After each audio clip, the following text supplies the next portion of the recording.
আসসালামু আলাইকুম ওয়া রাহমাতুল্লাহি ওয়া বারাকাতুহু। আলহামদুলিল্লাহি রাব্বিল আলামিন ওয়াল আকিবাতু লিল মুত্তাকিন ওয়াস সালাতু ওয়াস সালামু আলা আশরাফিল আমবিয়াই ওয়াল মুরসালিন নবিয়িনা মুহাম্মদ ওয়া আলা আলিহি ওয়া সাহবিহি ওয়া মান তাবিআহুম বিইহসানিন ইলা ইয়াউমিদ্দিন, আম্মা বা'দ। সম্মানিত দূরের ও কাছের দর্শক ও শ্রোতামণ্ডলী, আল্লাহ রাব্বুল আলামিনের অশেষ মেহেরবানিতে আমরা মাহে মুবারক রমদান তথা রহমতের মাস, বরকতের মাস, কল্যাণের মাস, সিয়ামের মাস, কিয়ামের মাস, তেলাওয়াতের মাস অর্থাৎ কোরআনের মাস, জিহাদের মাস, জান্নাত অর্জনের সুবর্ণ সুযোগের মাস, জাহান্নাম থেকে পরিত্রাণের সুযোগের মাস এবং মুক্তির মাস, লাইলাতুল কদরের মাস, যাবতীয় কল্যাণের মাস অতিবাহিত করলাম এই তো কয়েকটা দিন পূর্বেই। তো এরপরে আমাদের নিয়মিত ধারাবাহিক ক্লাস আমরা শুরু করতে যাচ্ছি। তো ধারাবাহিক ক্লাস শুরুর পূর্বে সারা পশ্চিম দিরা ইসলামিক সেন্টার কর্তৃক আয়োজিত এই প্রোগ্রামকে আমরা উদ্বোধন করতে যাচ্ছি যে রমজানের পরবর্তী অবস্থা আমাদের কেমন হবে তার পর্যালোচনা নিয়ে। তো আমরা যারা এই মাসকে পেয়ে ধন্য হয়েছিলাম, যথাযথ এর কদর, এর মূল্যায়ন, এর উপকারিতা জেনে বুঝে আমরা পালন করতে পেরেছি, তার আল্লাহর শুকরিয়া আদায় করি। কারণ ছিল এটি একটি নেয়ামত, এটি গনিমত, সুবর্ণ সুযোগ, সৌভাগ্যের মাস।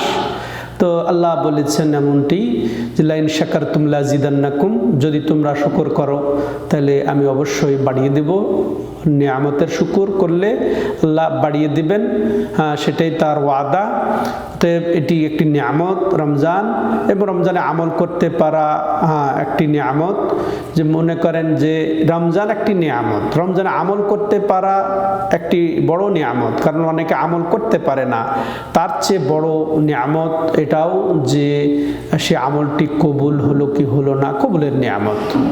কারণ কবুল আবার সবার হবে না, অনেকে আমল করবে কিন্তু সবার আমল কবুল হবে না। আল্লাহ কি বলছেন, ইন্নামা ইয়াতাকাব্বালুল্লাহু মিনাল মুত্তাকিন, যে নিশ্চয়ই আল্লাহ রাব্বুল আলামিন যারা মুত্তাকি তাদেরটাই কবুল করবেন।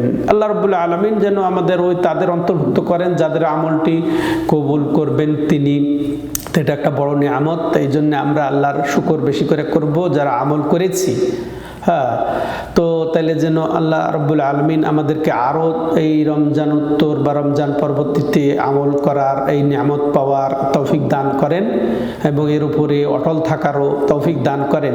পক্ষান্তরে যারা অলস উদাসীনতায় কেটেছে যাদের এই রমজান মাস, এখনও তারা যারা অলস আছেন তাদেরকে বলবো যে নিরাশ হওয়ার কারণ নেই, যে আল্লাহ রাব্বুল আলামিনের তওবার দরজা সব সময় খোলা রয়েছে। অতএব আমরা আল্লাহকে ভয় করে আল্লাহর দিকে ফিরে আসি, তওবা করি বিগত জীবনের এই গুনার জন্যে। অতএব তাদেরকেও আমরা আহ্বান করব, যারা আমরা মাশাআল্লাহ রমজানের আমল করেছি, তারা শুকর করে আমরা কন্টিনিউ করব, ধারাবাহিকতা বজায় রাখবো, এটা অব্যাহত রাখবো। এটাই হচ্ছে আমাদের জন্যে বিধিবদ্ধ নিয়ম। কারণ আমরা কি ভাই বোনেরা, আমরা কি রমজান মাসের ইবাদত করেছি নাকি রমজান মাসের রবের ইবাদত করেছি? প্রশ্ন। অবশ্যই আমরা উত্তর দেব যে আমরা রমজানের রবের ইবাদত করেছি। তো আর আল্লাহ তার হাবিবকে বলেছিল, আবুদ রাব্বাকা হাত্তা ইয়াতিয়াকাল ইয়াকিন, তুমি তোমার রবের ইবাদত করে যাও মৃত্যু পর্যন্ত, মৃত্যু পর্যন্ত। তাইলে আমরা যদি রমজানের রবের, আমাদের নবীর রবের ইবাদত করে থাকি, তাহলে অবশ্যই আমরা মৃত্যু পর্যন্ত ইবাদত করে যাব, যেটা আল্লাহ রাব্বুল আলামিন আমাদেরকে নির্দেশ দিয়েছেন। তেমনি আল্লাহ রাব্বুল আলামিন বলছেন, ইন্নাল্লাযীনা ক্বালু রাব্বুনাল্লাহ সুম্মা ইসতাকামু তাতানাজ্জালু আলাইহিমুল মালায়েকা আল্লা তাখাফু ওয়া লা তাহজানু ওয়া আবশিরু বিল জান্নাতিল্লাতী কুনতুম তুআদুন, যে যারা বলে যে আমাদের রব আল্লাহ, ইন্নাল্লাযীনা ক্বালু রাব্বুনাল্লাহ, যারা বলে যে আমাদের রব হচ্ছেন আল্লাহ, এর অর্থ হচ্ছে কি, তারা বলে যে আমাদের মাবুদ আল্লাহ, আমাদের একমাত্র ইবাদতের হকদার আল্লাহ। এটা বলার পরে কি শেষ? না, তারপরে আল্লাহ কি বলছেন যে যে সুম্মাস্তাকামু, এই যে বলল অর্থাৎ ইমানের ঘোষণা দিল এবং রবকে স্বীকৃতি দিল, তার দাবি হচ্ছে যে এটা স্বীকৃতি দেবে মুখ দিয়েও, আমল করে, এবং এটা অন্তরে দৃঢ় বিশ্বাস রেখে, তারপরে মৌখিক স্বীকৃতি দিয়ে, এরপরে এটা বাস্তব প্রয়োগের মাধ্যমে, সুম্মাস্তাকামু, এরপরে এর মধ্যে অটল থাকলো। আমরা যেন রমজান মাসে আলহামদুলিল্লাহ রব্বুনাল্লাহ যে কত বলেছি, ইয়া আল্লাহ আল্লাহুম্মা আল্লাহুম্মা কত বলেছি, হে আল্লাহ কত বলেছি, তাই না? তো এটা বলার পরে তারপরে এরপর ইস্তেকামত থাকতে হবে। ওইটা বলেছি আমরা, অর্থাৎ দোয়া করেছি, খালি দোয়াই করেছি, তার সাথে সাথে আমরা ইমানকে যথাযথ বাস্তবায়ন করেছি, অন্তরে বিশ্বাস রেখে মৌখিক স্বীকৃতি দিয়ে, এই যেগুলো স্বীকৃতি দিয়ে লা ইলাহা ইল্লাল্লাহ কখনো বলেছি, সুবহানাল্লাহ, আলহামদুলিল্লাহ, আল্লাহু আকবার, এই যে এগুলা সাক্ষ্য দিয়ে আমরা এগুলা প্রমাণ করেছি যে আমাদের রব মাবুদ, এই স্বীকৃতি কি। তো এরপর সুম্মাস্তাকামু, এরপরে কি করবে তারা? এর উপরে অটল থাকবে, অবিচল থাকবে, অনড় থাকবে এবং কন্টিনিউ থাকবে, এবং তারা ধারাবাহিকতা বজায় রাখবে এই তাদের স্বীকৃতির উপরে, এই তাদের বাস্তবতার উপরে, তাদের এই ইবাদতের উপরে। তো তারা সুম্মাস্তাকামু, তাহলে কি হবে? তাতানাজ্জালু আলাইহিমুল মালাইকা, ফেরেশতারা তাদের কাছে আসবেন মৃত্যুর সময়। মালাইকা কি বলে? আল্লাহ তাখাফু, তোমরা ভয় করো না। তোমরা ভয় করো না, সামনে কি হবে তোমার কোনো চিন্তা নেই, মরবে মৃত্যুকেও চিন্তা নেই, কবরে যাবে কবরেও কোনো চিন্তা নেই, পরকালও তোমাদের চিন্তা নেই। তোমরা যেহেতু ঈমান এনেছো, রবকে স্বীকৃতি দিয়েছো, তার দাবি পূর্ণ করেছো, তারপরে এর উপরে ইস্তেকামত, এরপরে অবিচল থেকেছো, আমলে অনড় থেকেছো, শুধু মৌসুমে তোমরা ইবাদত করো না। শুধু মৌসুমের পূজারী ছিলে না তোমরা, যে আমরা হয়তো বলছিলাম যে আমরা যদি রবের ইবাদত করে থাকি, তাহলে আমাদের রব চিরঞ্জীব, চিরস্থায়ী। আমরা যদি রমজানের ইবাদত করে থাকি, রমজান অতিবাহিত হয়ে শাওয়াল আমরা পদার্পণ করেছি, রমজান চলে গেছে, আবার যাদের ভাগ্যে জুটবে তাদের কাছে আসবে এই রমাদান, এটা তাহলে আমরা রবেরই যদি ইবাদত করি, তাহলে ইস্তেকামাত, অটল থাকতে হবে, অবিচল থাকতে হবে। যে আমল আমরা যেভাবে, যারা বিশেষ করে আমরা এর কদর বুঝে যথাযথ আমল করেছি, তাদের জন্য, মুমিনদের জন্য ফেরেশতারা এসে তারা অভয় দিবেন এভাবে, ওয়ালা তাহজানু, এবং তোমাদের কোন চিন্তাও নেই যে তোমরা রেখে যাচ্ছ দুনিয়া, ছেলে মেয়ে, স্ত্রী, পরিবার রেখে যাচ্ছ, এর জন্য কোনো চিন্তিত হতে হবে না। বরং ওয়াবশিরু বিল জান্নাহ, তোমরা ওই জান্নাতের সুসংবাদ গ্রহণ করো, অবশ্যই জান্নাতুল্লাতি কুনতুম তুআদুন, যার তোমরা ওয়াদা প্রাপ্ত হতে এই দুনিয়াতে। আল্লাহু আকবার। তাহলে আমাদেরকে ইস্তেকামত থাকতে হবে। তাহলে আমরা ইস্তেকামত থাকি, মুস্তাকিম থাকি। এরপরে যেমন আল্লাহ রাব্বুল আলামিন তার প্রিয় হাবিবকে এটাই বলছেন, ফাস্তাকিম কামা উমিরতু ওয়া মান তাবা মাআক, যে তুমি অটল থাকো, কামা উমিরত, যেভাবে তোমাকে ইবাদতের হুকুম করা হয়েছে, বিধিবিধানের হুকুম প্রাপ্ত হয়েছো, তার উপরে তুমি অটল থাকো। ফাস্তাকিম কামা উমিরতু ওয়া মান তাবা মাআক, এবং যারা তোমার সাথে তওবাকারী অর্থাৎ মুমিন, তারাও যেন অটল থাকে এই দিনের উপরে, যা তারা হুকুম প্রাপ্ত হয়েছে। ওয়ালা তাতগাও, খবরদার যা হুকুম প্রাপ্ত হয়েছে, যা তারা কোরআন এবং হাদিসের মাধ্যমে নির্দেশিত হয়েছে, ওয়াহির মাধ্যমে তারা শরীয়ত প্রাপ্ত হয়েছে, এর উপরে তারা অটল থাকবে এবং সীমা লঙ্ঘন করবে না। বেদাতের মাধ্যমে, শিরকের মাধ্যমে, কুসংস্কারের মাধ্যমে, দেখা দেখি মন মতো প্রবৃত্তিবশত যা কিছু ইচ্ছা করবে এরকম যেন না করে, বলা তার খবরদার সীমা লঙ্ঘন যেন না করে। তাহলে এটা আল্লাহ রাব্বুল আলামিনের পক্ষ থেকে আমাদের প্রতি আদেশ, নবীর প্রতি আদেশ। যেমন আল্লাহ নবীকে বলেছেন, আবুদ রাব্বাকা হাত্তা ইয়াতিয়াকাল ইয়াকিন, মৃত্যু পর্যন্ত তুমি তোমার রবের ইবাদত করে যাও। যারা আমরা তাইলে রমজানের ইবাদত বন্দেগী করেছি, তা আমরা এই ইবাদত ইবাদতের উপরে অটল থাকবো, আরও বেশি আমরা চেষ্টা করব। তো সম্মানিত দর্শক ও শ্রোতা মণ্ডলী, যে এখানে একটা লক্ষণীয় বিষয়, আমরা যে আমল করেছি রমজান মাসে, আমরা কি চাই না যে আমাদের এই আমলটি কবুল হোক? এটা একটা বড় নিয়ামত, সবচেয়ে বড় নিয়ামত, কবুলের নিয়ামত। আল্লাহ তাআলা যার তার ইবাদত কবুল করবেন না, করবেন কার? যার তাকওয়া রয়েছে, যার তাকওয়া রয়েছে, যার আনুগত্য তার রয়েছে, আল্লাহর ভয় রয়েছে। যেমন এই ক্ষেত্রে আমাদের আদর্শ উসওয়া মডেল হচ্ছেন নবী ইব্রাহিম এবং ইসমাইল। যখন তারা কাবা গৃহ নির্মাণ করলেন, এটা একটা আমল। যেমন আমরা রমজানে আমল করেছি, তো একটা আমল করাটাও একটা বড় কথা, আমল। তো আমরা কাবা গৃহ যখন ইব্রাহিম আলাইহিস সালাম পুত্র ইসমাইলকে নিয়ে নির্মাণ করলেন, তখন তারা কিন্তু অধ্যত্বপনা করেন নাই, তারা অহংকার প্রকাশ করেন নাই, তারা বড়াই প্রকাশ করেন নাই যে আমাদের আমল তো কবুল হবেই, এত বড় কাজ করলাম, এবং এটা একেবারে তারা নিশ্চিত ছিলেন না যে কবুল হবে। তো তারা কিন্তু দোয়া করেছিলেন যে কি, যা আল্লাহ রাব্বুল আলামিন স্বয়ং উল্লেখ করছেন, ওয়াইদ ইয়ারফাউ ইব্রাহিমুল কওয়াইদা মিনাল বাইতি ওয়া ইসমাঈল রব্বানা তাকাব্বাল মিন্না ইন্নাকা আনতাস সামিউল আলিম। যে যখন ইব্রাহিম ও তার পুত্র ইসমাঈল কাবা ঘরের এই যে সীমা বুলন্দ করলেন, ভিত্তিকে বুলন্দ করলেন, তখন তারা কি বললেন, হে আমাদের প্রতিপালক, তুমি আমাদের পক্ষ থেকে এই কাজটি কবুল করে নাও। তো তুমি তো অবশ্যই সর্বশ্রোতা, এবং মহাজ্ঞানী। তো এইভাবে দোয়া, তাহলে আমাদেরকে দোয়া করতে হবে। আমলের পরে তাহলে ভয় করতে হবে, আমলের পরে বিনয়ী হতে হবে, আমলের পরে দোয়া করতে হবে, আমলের পরে কন্টিনিউ ধারাবাহিকতা বজায় রাখতে হবে। আমরা বীজ বপন করেছি, আমরা চারা রোপণ করেছি রমজান মাসে, এর চাই পরিচর্যা। পরিচর্যা বলতে বোঝায় যে এটা কন্টিনিউ করা, এর জন্য লেগে থাকা, আমলের উপর সাথে সম্পর্ক রাখা। এ নয় যে আমি চারা রোপণ করে বাস ছেড়ে দিলাম, বাস ওইভাবেই না, চারা নষ্ট হয়ে যাবে, বীজ নষ্ট হয়ে যাবে। অতএব পরিচর্যা চাই। পরিচর্যা কি? তার সাথে লেগে থাকা, তার আমলের সাথে লেগে থাকা, কন্টিনিউ করা, এর উপরে অটল থাকা, যেটা আল্লাহ রাব্বুল আলামিন আমাদেরকে নির্দেশ দিয়েছেন। সম্মানিত ভাইয়েরা, তো এই জন্য আমাদের কি করতে হবে? আশঙ্কিত থাকতে হবে এটা, এবং ভয়ভীত থাকতে হবে, বিনয়ী থাকতে হবে। আমরা অহংকার করব না যে আমরা রমজান মাসে 5 ওয়াক্ত নামাজ প্রতিদিন মসজিদে পড়েছি, জামাতে পড়েছি, তারপরে প্রথম কাতারে পড়েছি, তারপরে সুন্নতে মুআক্কাদাগুলো আমরা হেফাজত করেছি, তারাবি পড়েছি প্রতিদিন, আবার কিয়াম করেছি, আবার তেলাওয়াত করেছি, এত খতম, এত দান খয়রাত, এতবার উমরা, এই সেই নানান কিছু। এই জন্য আমি আত্মহমিকতায় ভুগব না, আমি আমার আমলে পরিতৃপ্ত হয়ে যাব না, বরং আমরা আশঙ্কিত হব যে এই আমলটি কবুল হলো কিনা। আল্লাযীনা ইউতুনা মা আতাউ ওয়া কুলুবুহুম ওয়াজিলা, এটা আমাদের সালাফে সালেহিন সাহাবারা, তারা আমল করে শঙ্কিত হতেন, তারা দান করে আবার দানটা কবুল হবে কি হবে না শঙ্কিত হতেন।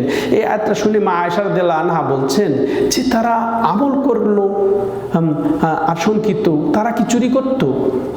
তারা কি ব্যভিচার করতো? তারা কি এরকম অন্যায় করতো আর ভয় করতো? না, ইয়া ইবনাতা সিদ্দিক, না, তারা আমল করতো, তারা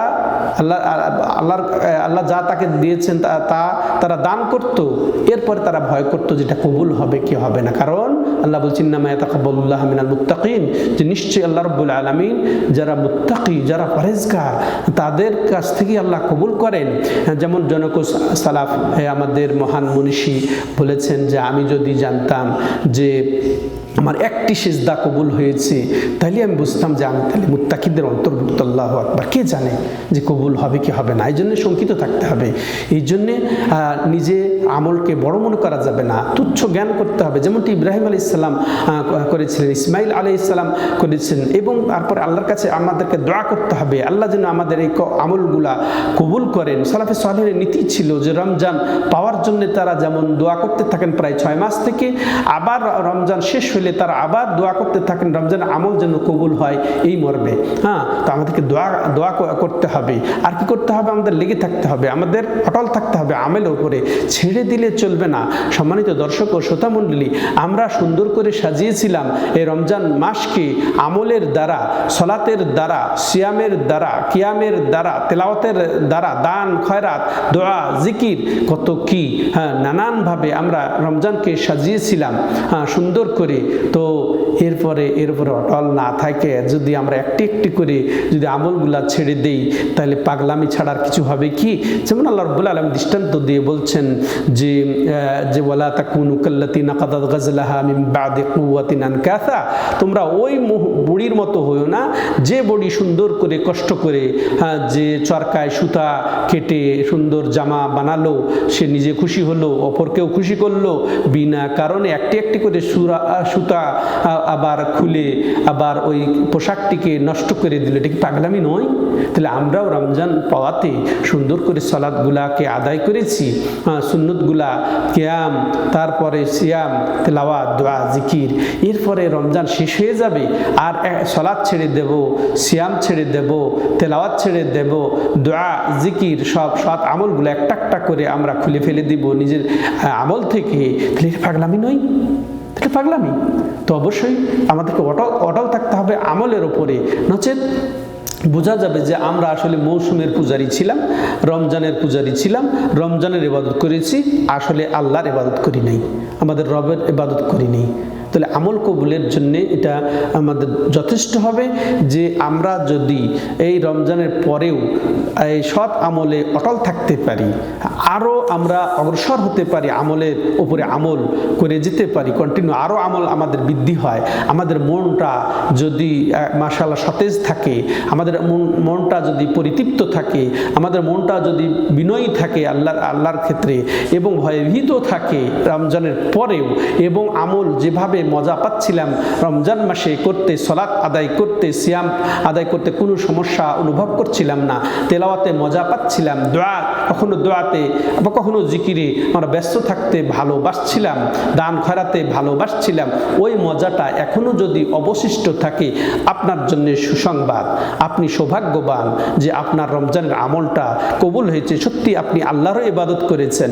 আল্লাহ, ওই আল্লাহ কি এখন নেই যে আল্লাহ রমজানে ছিলেন? সমস্ত জগতের যিনি প্রতিপালক, রমজানের প্রতিপালক, তিনি তারই ইবাদত করব, তিনি আমাদেরকে ইবাদত করতে নির্দেশ দিয়েছেন। তাই তো বলছেন ইন্না সলাতি ও নুসুকি ও মাহইয়ায়া ও মামাতি লিল্লাহি রাব্বিল আলামিন। তিনি তো বলেছেন সব সময়ের জন্য, রমজানের জন্য, হ্যাঁ, রমজানের যে বলেছেন যে আমার সালাত, তারপরে আমার নুসুক, আমার জবাই, আমার হজ, আমার উমরা, আমার যাবতীয় ইবাদত, আমার জীবন, আমার মরণ, সব কিছু সমস্ত জগতের প্রতিপালক আল্লাহর জন্য, তার কোনো শরিক নেই। তাহলে আমরা রমজানের মাসের সাথে কেন তাকে শরিক করব যে বাস রমজান কেন্দ্রিক হয়ে যাব আমরা ইবাদত গুজার? না, এটা বরং আমাদেরকে কন্টিনিউ করতে হবে। তাহলে আমল কবুলের, রমজানের আমল কবুল হয়েছে হয় নাই আমি বুঝবো কিভাবে? যে রমজানের পরেও মাশাআল্লাহ আমি আমলে আমি অভ্যস্ত রয়েছি, কন্টিনিউ করছি, যে আমাকে আমল আরও ভালো লাগছে বা অনুরূপ ভালো লাগছে, তো এটা আপনার জন্যে আপনার সুসংবাদ।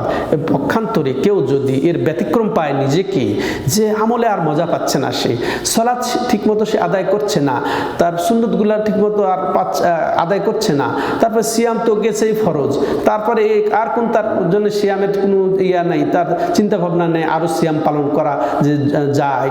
আমি একটু পরে বলছি। দোয়া জিকিরে তার তৃপ্তি আসছে না, তেলাওয়াতে তৃপ্তি আসছে না, মজা আসছে না। আপনি নিজেকে নিয়ে একটু ভাবুন, চিন্তা করুন, আপনি আবার ফিরে আসেন, আল্লাহমুখী হন, আল্লাহর দিকে ফিরে আসুন। তাহলে আল্লাহকে ভয় করে কন্টিনিউ করুন, তওবার দরজা সবসময় খোলা আছে। এটা আসেন, আমরা রমজান মাসে খুব সালাত আদায় করেছি, অর্থাৎ 5 ওয়াক্ত সালাত টাইম মতো, মেয়েরা জামাতে যেতে পারলে আলহামদুলিল্লাহ বাড়িতেই পড়েছি, সেটাই তাদের জন্য মঙ্গল। হ্যাঁ, তো যারা করেছি তারা আমরা অব্যাহত রাখি, সুন্নতগুলাও ছাড়ি নাই, অব্যাহত রাখি।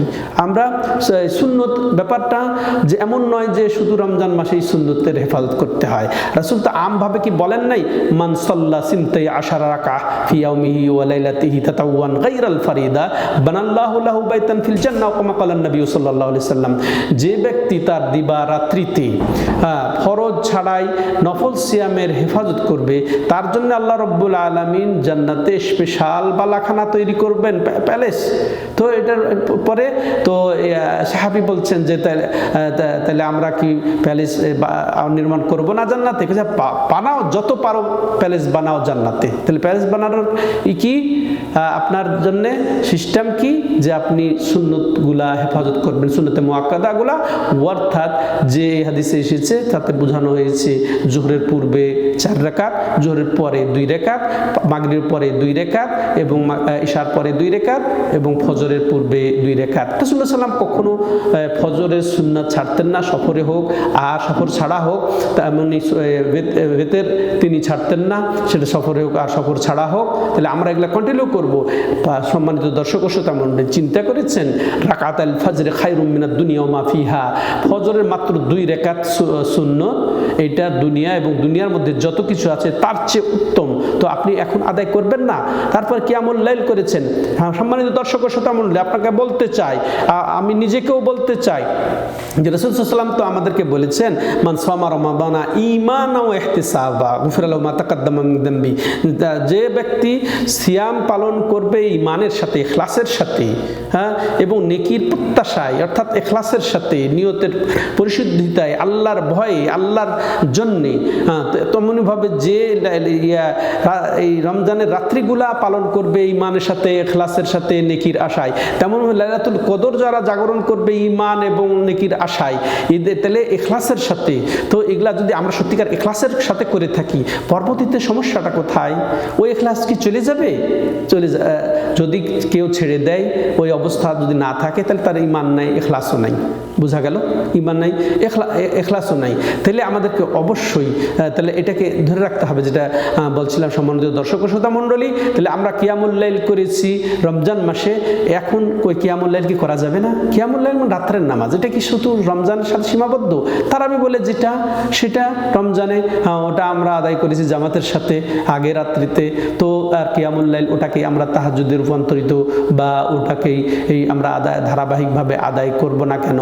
তাহলে কেন রাসূল সাল্লাল্লাহু আলাইহি ওয়াসাল্লাম বলছেন আফজালুস সালাতি বাদাল ফারিদা কিয়ামুল লাইল, যে সর্বোত্তম সালাত হচ্ছে ফরজের পরে হচ্ছে এই রাত্রির নামাজ, অর্থাৎ তাহাজ্জুদের নামাজ। তো কেন আমরা এটা ছেড়ে দেব? আমরা কন্টিনিউ করি কিয়ামুল লাইল হিসেবে। সম্মানিত দর্শক ও শ্রোতা মণ্ডলী, হাফিজু আলাস সালাওয়াতি ওয়াস সালাতিল উস্তা। আর আল্লাহ বলছেন কি, যে তোমরা সালাত সমূহকে, বিশেষ করে তোমরা আসরের নামাজ, যেটা অগ্রাধিকার প্রাপ্ত মত, আসরের নামাজের হেফাজত করো। তাইলে নামাজগুলার আমাদের সবগুলার আমাদেরকে হেফাজত করতে হবে, কারণ সালাতি হচ্ছে ঈমান, সালাতি হচ্ছে ঈমান, সালাতি হচ্ছে ইসলাম, সালাতি হচ্ছে তাকওয়া। সালাত পার্থক্য করে দেবে, হ্যাঁ, যে আমি মুমিন আছি কি নেই। হ্যাঁ, যে আজান হবে বাস মুমিন নামাজ পড়বে, আজান হবে কাফের মুশরিক নামাজ পড়বে না, তাদের জন্য আজান হলো না, তাদের জন্য মসজিদ নয়, তাদের জন্য ইমাম নয়, তাদের জন্য ইকামত নয়, তাদের জন্য এই সময় নয়। হ্যাঁ, তো সম্মানিত দর্শক, তাহলে আমরা কন্টিনিউ করব সালাতে। তেমনইভাবে এই রমজান মাসের ফরজ সিয়াম অতিবাহিত করেছি আলহামদুলিল্লাহ। তো এর অর্থ এই নয় যে সিয়াম বিদায় হয়ে গেছে, সিয়াম আর নাই, এই যাত্রা বাঁচা গেল, এটা মুমিনের কথা নয়। বরং মুমিন মাশাআল্লাহ আগ্রহী থাকবে, কারণ সে জানে তাকে রাসূল বলেছেন মান সামা ইয়াওমান ফি সাবিলিল্লাহ বা'দাল্লাহু ওয়াজহাহু মিনান নার 70 খারিফা। যে ব্যক্তি একদিন শুধু আল্লাহর রাস্তায় সিয়াম পালন করবে, তাকে আল্লাহ জাহান্নামের আগুন থেকে 70 বছরের দূরে রাখবেন। এটা শুধু কি রমজান না, এটা সব সময় যে কোনো। তাইলে এখন সিয়াম পালন করতে পারি। এছাড়াও দেখেন আপনার হাবিব প্রিয় নবী মুহাম্মদ সাল্লাল্লাহু আলাইহি ওয়াসাল্লাম কি বলছেন, মান সামা রমাদানা সুম্মা আতবাহু সিত্তাম মিন শাওয়াল কানা কাসিয়ামিদ দাহর। যে ব্যক্তি রমজান মাসের সিয়াম পালন করলো, এরপরে রমজান মাসের সিয়ামের সাথে সে শাওয়াল মাসের 6টি সিয়ামকে মিলিয়ে নিল, সে যেন পুরা বছর রোজা রাখলো। এটা আপনার জন্য সুসংবাদ। হ্যাঁ, অতএব আপনি কীভাবে সিয়াম থেকে অব্যাহতি পেতে চান? আপনি কিভাবে মজা নিতে চান যে সিয়াম থেকে বেঁচে গেলাম, রমজান মাস চলে গেছে? না, আপনি রাখতে পারেন, কারণ এটা কি ফজিলত। এক্ষেত্রে দুটি কথা এটাই বলতে চাই, যে সেটা হলো কি, যে রমজান মাসের সিয়াম পালন করার পরে যে 6টি শাওয়াল মাসের সিয়াম পালন করলো, প্রথমত বলবো যে রমজান পরে ঈদের দিন বাদ দিয়ে, ঈদের দিন রোজা রাখা হারাম। এরপরে যদি আমরা কন্টিনিউ 6টা রেখে ফেলি, আলহামদুলিল্লাহ ভালো। হ্যাঁ, তাহলে এরপরে কি করব আমরা? যাদের কাজা আছে তাদের কাজা আদায় করব। হ্যাঁ, আর যাদের কাজা নাই কন্টিনিউ করব, 6টা আদায় করে নিলাম। হ্যাঁ, আলহামদুলিল্লাহ। হ্যাঁ, আর এছাড়াও আমরা এই 6টি সিয়ামকে আমরা মাঝে মাঝেও রাখতে পারি। জরুরি নয় যে পরস্পর 6 দিন রাখা লাগবে। আমরা পুরা মাস থেকে 6 দিন আমার উপযুক্ত দিনে আমি সিয়াম পালন করে নিলেই এই সব পাবো। কিন্তু এই ক্ষেত্রে মাসআলা হলো, যাদের কাজা আছে, যাদের সফরের কারণে, অসুস্থতার কারণে, বিশেষ করে মা বোনদের মাসিকের কারণে যে রোজা যদি কাজা থাকে, তাহলে এটা অগ্রাধিকার প্রাপ্ত মতই হচ্ছে যে কাজা আগে পূর্ণ করতে হবে, নচেত আপনার নকল রাখা যাবে না। তো কাজাটা আগে পূর্ণ করব। তো এই ক্ষেত্রে আমরা যেন তৎপর হই, কারণ এই ক্ষেত্রে 2টা মাসআলা। একটা হচ্ছে দ্রুত সম্পাদন করে নেওয়া, আমার উপরে যা আল্লাহর ঋণ রয়ে গেছে। হ্যাঁ, আবু হুরায়রা রাদিয়াল্লাহু আনহুকে একজন এসে বললেন যে আমার রমজানের কাজা আছে, আমি কি শাওয়াল মাসের রোজা রাখবো? যে না, আগে তুমি আল্লাহর হক পূর্ণ করো, অর্থাৎ কাজা পূর্ণ করো, এরপরে তুমি নফল আদায় করো। আও কামা ক্বালা আবু হুরায়রা রাদিয়াল্লাহু তাআলা আনহু। তো তিনি এইভাবে তাহলে সালাফুস সালেহিনের যে এই কথা, অর্থাৎ সাহাবাদের কথা, এটা যদি আর অন্য কোনো দ্বিমত না থাকে, এটা প্রসিদ্ধ হয়ে যায়, সেটা হুজ্জত, সেই হিসেবে আমাদেরকে অবশ্যই পালন করতে হবে। যাদের কাজা আছে সেটা পূর্ণ করা, এটা আমি আহ্বান করি। এরপরে দেখেন, আরও আপনার সামনে সিয়াম আছে। প্রতি বৃহস্পতিবার, সোমবার আমাদের আমল নামা আল্লাহর কাছে পেশ হয়। তো রাসূল এই 2 দিন সিয়াম পালন করতেন, সাপ্তাহিক আমল এই দিনে পেশ হয়। তিনি পছন্দ করেছেন যে আমি সিয়াম পালন আছি আর আমার আমল পেশ হচ্ছে, আল্লাহ আমার প্রতি অনুগ্রহ করবেন। তো এটা এরপরে আরও যে আপনার সামনে আরাফা আছে, আরাফা সম্পর্কে রাসূলুল্লাহ সাল্লাল্লাহু আলাইহি ওয়াসাল্লাম বলছেন যে আহতাসিবু আলাল্লাহি আইয়ুকাফিরাস সানাল্লাতি ক্বাবলা ওয়াল্লাতি বাদা, আমি আল্লাহর কাছে আশা পোষণ করি আল্লাহ বিগত 1 বছরের সামনে 1 বছর গুনাহ মাফ করে দিবেন। আপনার সামনে আশুরা আছে, আহতাসিবু আলাল্লাহি আইয়ুকাফিরাস সানাল্লাতি ক্বাবলা, যে আশুরা সম্পর্কে যখন জিজ্ঞাসা করা হয়েছিল, আমি আল্লাহর কাছে আশা পোষণ করি যে বিগত 1 বছর গুনাহ আল্লাহ মাফ করে দেবেন। এইভাবে আপনার জন্য সিয়ামে দাউদ রয়েছে। যারা বেশি রোজা রাখতে চান, মাশাআল্লাহ, তারা একদিন রাখেন, একদিন ছাড়েন। শাবান মাসে রাসূল সাল্লাল্লাহু আলাইহি ওয়াসাল্লাম অধিকাংশ রোজা রাখতেন, তাহলে রোজা বিদায় হয়ে যায় নাই। হ্যাঁ, তাহলে মুমিনের মাশাআল্লাহ, তো বললাম রোজার কি আসামু লি ওয়া আনা আজজি বিহি। এটা শুধু সিয়াম রমাদান নয় যে এই সিয়াম আমার জন্য, এর প্রতিদান আমি দেব। আল্লাহ যে প্রতিদান দিবেন সে থেকে আপনি বঞ্চিত হবেন কেন? অতএব সিয়াম অব্যাহত রাখবো, এটা আমার দ্বিতীয় বদ্ধপরিকর হলাম। নামাজের হেফাজত, তারপর সিয়ামের হেফাজত, তারপর কিয়াম, তাহাজ্জুদ, এগুলা। তারপরে আমি তেলাওয়াত খুব বেশি করেছি, এখন অল্প হলেও আমি কন্টিনিউ করব। দোয়া বেশি করে করেছি, এখন চালু রাখবো। ওরকমভাবে জিকির আমরা খুব করেছি, এখন কম হলেও আমরা চালু রাখবো। আমরা আমল থেকে অব্যাহতি নেব না, বরং কন্টিনিউ করব। তাইলে মুত্তাকির এটা পরিচয় হবে, তাহলে আল্লাহর বান্দা হিসেবে আমরা পরিগণিত হব। নচেত ঋতুর মৌসুমের বান্দা, মৌসুমের পূজারী, রমজানের পূজারী বা বসন্তের পূজারী বা দেখা দেখি রিয়াকার, এই অভিযোগে অভিযুক্ত হব। এর থেকে আল্লাহ আমাদেরকে মাফ করেন। আল্লাহ তৌফিক দাতা, আর দীর্ঘায়িত করতে চায় না।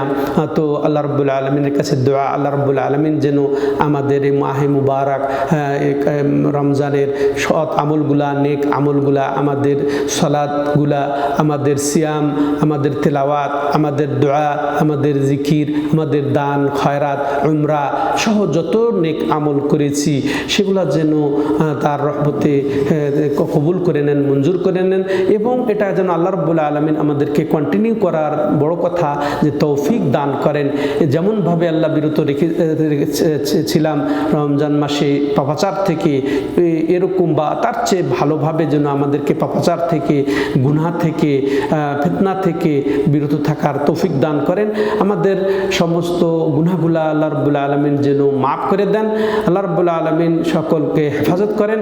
আল্লাহ রাব্বুল আলামিন আমাদের ছোট বড় সব গুনাহ মাফ করে দেন। আমাদের যুবক যুবতীদেরকে ফিতনা থেকে, দুনিয়াবী ফিতনা থেকে, বর্তমানের মিডিয়া ফিতনা থেকে আল্লাহ রাব্বুল আলামিন তার খাস রহমতে হেফাজত করেন। আল্লাহ রাব্বুল আলামিন তাদেরকে দিনের উপরে মুস্তাকিম থাকার তৌফিক দান করেন, দিনের উপরে অটল থাকার, ইমানের উপরে, আমলের উপরে আমাদেরকে সবাইকে অটল থাকার তৌফিক দান করেন। আমাদের মধ্যে থেকে যারা ইমানের অবস্থায় মারা গেছেন তাদেরকে সার্বিক সার্বিকভাবে ক্ষমা করে দেন, এবং যারা আমাদের অসুস্থ রয়েছেন তাদেরকে আল্লাহ সুস্থতা দান করেন। সমস্ত মুমিন মুসলমানদেরকে আল্লাহ রাব্বুল আলামিন হেফাজত করেন, বিশেষ করে গাজার মুসলমানদেরকে আল্লাহ রাব্বুল আলামিন হেফাজত করেন। যেখানে মুসলমানরা আজকে নির্যাতিত হচ্ছে, আল্লাহ তাদের সহায় হন, তাদেরকে তার নিজ রহমতে আল্লাহ আচ্ছন্ন করেন, তাদের মৃত্যুদেরকে আল্লাহ শাহাদতের মৃত্যু দান করেন, এবং যারা তাদের বিরুদ্ধে অন্যায় লড়ছে, জুলুম নির্যাতন করছে, তাদেরকে আল্লাহ হালাক বরবাদ করেন, তাদেরকে উপযুক্ত শিক্ষা দান করেন। হাদা হুয়া সাল্লাল্লাহু আলা নবিয়িনা মুহাম্মদ ওয়া আলা আলিহি ওয়া সাহবিহি আজমাইন। সুবহানাকাল্লাহুম্মা বিহামদিকা আশহাদু আল্লা ইলাহা ইল্লা আনতা আস্তাগফিরুকা ওয়া আতুবু ইলাইক।